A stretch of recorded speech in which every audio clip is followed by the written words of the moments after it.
was going through your mind about I'm an individual contributor and now all of a sudden I'm going to have a team? Like, what was your first initial reaction to everything when you heard about that from the recruiter?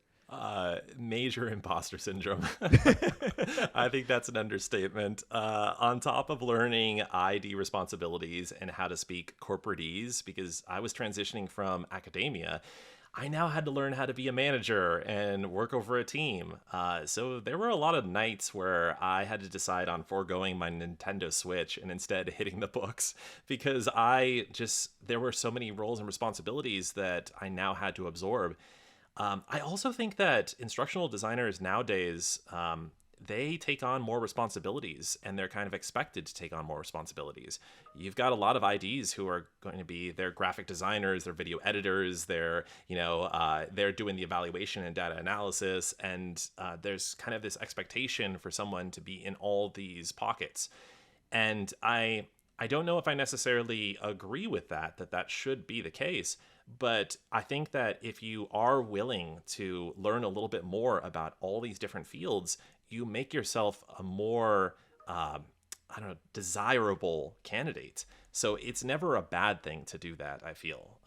Now, to be honest, I also really enjoy hot seat scenarios.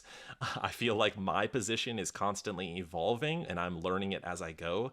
So the organization, on top of the responsibilities, also wants me to teach leadership development to their senior leadership team.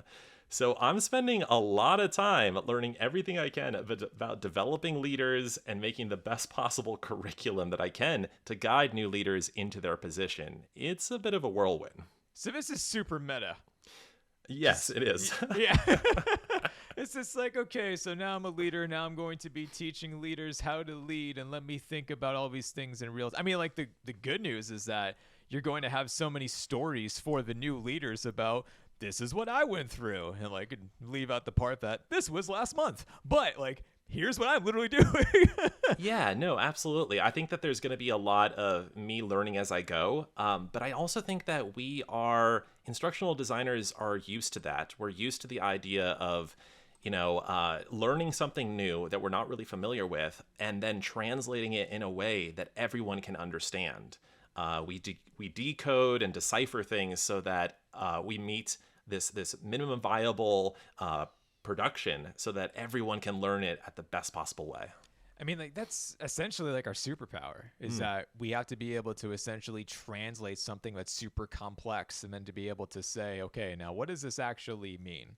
Yeah. Put aside the jargon of a technical and kind of stuff, and it's to Click, break it click, down. Enhance. Click, Exactly. click, enhance. Exactly. Exactly. I like that. It's a little bit better for the phrasing for things. Was this a goal of yours to ever become a leader, period? Nope. I didn't really plan on it at all. I think that making a career change from academia into a nonprofit corporate role was big enough for me. Everything else was pretty much a plus. I'm still kind of struggling with that question, like, where do you see yourself in 5 years? Because I'm still learning how to do the best in my current role, and I don't really have that pathway for where I'm going to be climbing up that ladder.